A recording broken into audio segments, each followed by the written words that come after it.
दोस्तों, आपने कई बार ऐसा महसूस किया होगा कि हमारी पौराणिक कथाओं में ऐसे ऐसे अवतारों के वर्णन मिलते हैं जिनको डिफेंड करना हमारे लिए मुश्किल हो जाता है। यूं कहिए कि ऐसा हो भी सकता है, ये साबित करना हमारे लिए मुश्किल हो जाता है, और फिर इसी का फायदा उठाकर कुछ लोग हमारे ऊपर हैवी हो जाते हैं। तो दोस्तों, आज सनातन धर्म एक्सपोज हो रहा है क्योंकि उसका काला सच सामने आ रहा है। आपको लगता है आपके भगवान विष्णु ने वराह अवतार धारण कर पृथ्वी को समुद्र से बाहर निकाला, लेकिन क्या तुम जानते हो समुद्र तो पृथ्वी के अंदर है। फिर कौन से समुद्र से तुम्हारे भगवान ने पृथ्वी को बाहर निकाला है? अब बताओ, तुम्हारे सनातन धर्म में कितना भ्रम फैला रखा है तुम्हारे सनातन धर्म वालों ने।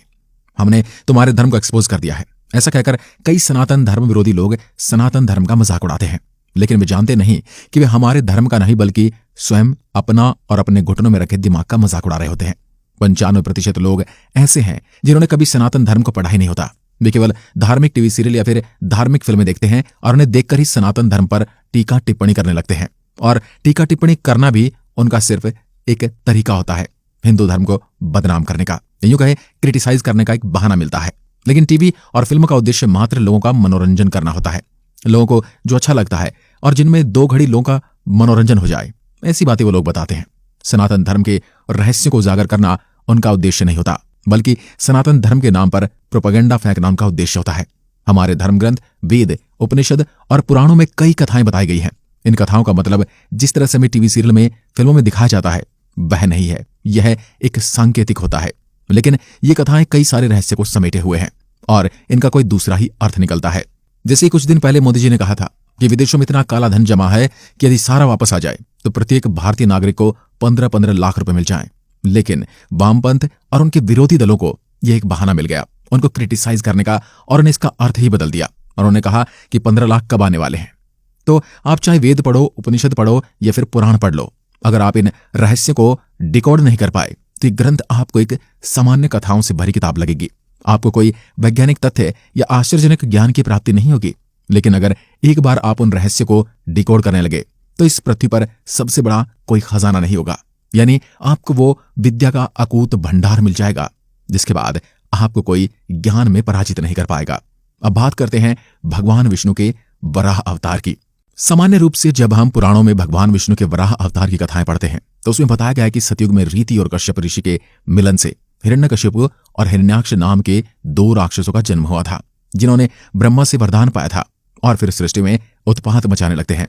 हिरण्याक्ष नाम का राक्षस तब पृथ्वी को समुद्र में छिपा लेता है और इस पृथ्वी को जल से बाहर निकालने के लिए भगवान विष्णु वराह अवतार लेते हैं और फिर हिरण्याक्ष का वध करके पृथ्वी को समुद्र से बाहर निकालते हैं। भगवान विष्णु के वराह अवतार को समझने के लिए हमें हिरण्यकशिपु और हिरण्याक्ष नामक 2 राक्षसों को समझना पड़ेगा। आखिर क्या मतलब है इन 2 राक्षसों का? राक्षसों के बारे में सामान्य धारणा यह है कि राक्षस यानी बड़ा ही विकराल, माथे पर सींग और हा हा हा हा करके हंसता हुआ शक्तिशाली जैसा दिखने वाला एक प्राणी।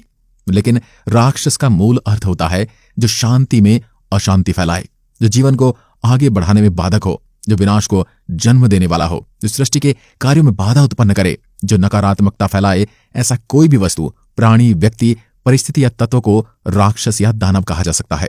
आज के जमाने में भी बहुत सारे दानव इस दुनिया में व्याप्त हैं। यूं कहें कि बहुत सारे राक्षस हैं जिनके बीच में भेद करना मुश्किल है। सिर्फ उनकी विचारधारा और उनके किए गए कर्मों के आधार पर ही उनको कैटेगराइज किया जा सकता है, न कि उनके दिखावे से या उनके शरीर की संरचना से। अगर हमें वराह अवतार की कथा का रहस्य जानना है तो हमें इन हिरण्याक्ष और हिरण्यकशिपु राक्षस का भी गुण, अर्थ और रहस्य को समझना पड़ेगा, जिसको समझने के लिए हमें सृष्टि के प्रारंभ काल में जाना पड़ेगा और भगवान विष्णु के मत्स्य अवतार और कच्छप अवतार के रहस्य को भी समझना पड़ेगा। तो चलिए एक नजर डालते हैं भगवान विष्णु के मत्स्य और कच्छप अवतार के ऊपर। शिव पुराण में बताया गया है कि भगवान शिव के अनुरोध पर भगवान ब्रह्मा ने सृष्टि की रचना की और हमारी पृथ्वी की भी रचना की। शुरुआत में हमारी पृथ्वी पूरी तरह से पानी से डूबी हुई थी, तब कोई भी जीव यहां मौजूद नहीं था। तब भगवान विष्णु ने ब्रह्मा के कहने पर हिरण्यगर्भ से इस पृथ्वी पर जीवन की शुरुआत की। यहां पर हिरण्यगर्भ, हिरण्यकशिपु और हिरण्याक्ष, इन 3 शब्दों में समानता देख सकते हैं। अब आपके दिमाग में सवाल आया होगा कि हिरण्यगर्भ क्या होता है? हमारे वेदों में सभी हिरण्यगर्भ को ही सभी जीवों का आदि स्रोत माना गया है। हिरण्य का मतलब होता है कीमती धातु का रस और हिरण्यगर्भ का अर्थ होता है कीमती सुनहरी धातु के रस का गर्भ। और इस पृथ्वी पर जीवन की शुरुआत भी इसी रस से बनने वाले एक कोशिकीय सजीव से हुई है। अगर आप इसकी संरचना को देखेंगे तो आपको पता चलेगा कि इस कोश के मध्य भाग में एक गाढ़ा तरल द्रव्य भाग होता है जिसे जीव द्रव्य प्रोटोप्लाज्म कहा जाता है। इस जीव द्रव्य का निर्माण कार्बन, हाइड्रोजन, ऑक्सीजन में अनेक कार्बनिक यानी ऑर्गेनिक तथा अकार्बनिक यानी अनऑर्गेनिक पदार्थों द्वारा हुआ होता है। इस जीव द्रव्य में चेतना होती है, इसका खुद का अपना दिमाग होता है और ये जीव द्रव्य हो पूरी कोशिकाओं के कार्य को कंट्रोल करता है। इसे इसलिए सजीव यानी लिविंग कहा जाता है। जीव वैज्ञानिक इसे जीवन का भौतिक आधार यानी physical basis of the life नाम से संबोधित करते हैं। आधुनिक जीव वैज्ञानिकों ने जीव द्रव्य का रासायनिक विश्लेषण करके ये तो पता लगा लिया कि उसका निर्माण किन किन घटकों द्वारा हुआ है, लेकिन आज तक किसी भी वैज्ञानिक को उस जीव द्रव्य में प्राण का संचार करने में सफलता हाथ नहीं लगी है। और लगती भी कैसे, क्योंकि वह तो परम तत्व है और ऐसा है यह प्रकृति का रहस्यमय पदार्थ और इसे ही हिरण्यगर्भ कहा जाता है। समुद्र में सबसे पहले एक कोश रचना वाले सजीवों के साथ साथ समुद्र, शैवाल और वनस्पति उत्पन्न हुई, लेकिन अभी तक धरती पर भगवान का अवतार नहीं हुआ था। और भगवान के अवतार को तभी अवतार कहा जाता है जब वे परम तत्व जीवात्म रूप में जन्म लेता है।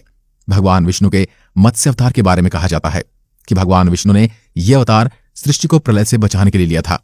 और यह तब भी बताया गया है कि हयग्रीव नाम के राक्षस ने ब्रह्म से वेदों को चुराकर समुद्र में छिपा दिया था और इन वेदों के आधार के लिए भगवान विष्णु ने मत्स्य का रूप लिया था।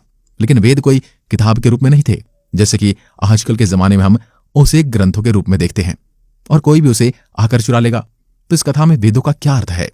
वेदों का अर्थ होता है ज्ञान, प्रकाश, जीवन और सृष्टि की शुरुआत में जीवन समुद्र की गहराइयों में था। इस वेदों को यानी जीवन को हयग्रीव नाम के राक्षस ने समुद्र में छिपा दिया था। तो ये हयग्रीव कौन है? है यानी घोड़ा और ग्रीव यानी गर्दन। हयग्रीव यानी घोड़े की गर्दन वाला जीव। और सृष्टि की शुरुआत में ऐसे जीव समुद्र के अंधेरे की गहराइयों में रहते थे। इस कहानी में आगे बताया गया है कि मत्स्य अवतार ने हयग्रीव का वध कर दिया। तो इसका मतलब है कि हयग्रीव का क्रमिक विकास होकर वह मत्स्य यानी मछली बना। इस तरह से वेद यानी कि जीवन समुद्र के अंधेरे से बाहर निकला। आज भी यह हयग्रीव यानी कि समुद्री घोड़ा ग्रीष्म काल में ही देखने को मिलता है और बाकी मौसम में यह समुद्र की किन गहराइयों में चला जाता है उसे वैज्ञानिक भी पता नहीं कर पाए।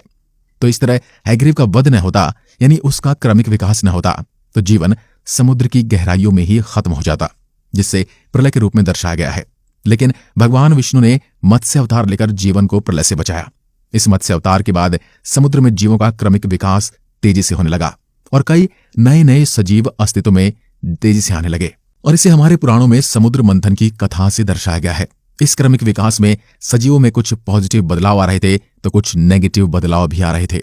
इस पॉजिटिव बदलाव को देवों के रूप में और नेगेटिव बदलाव को दानवों के रूप में दिखाया गया है।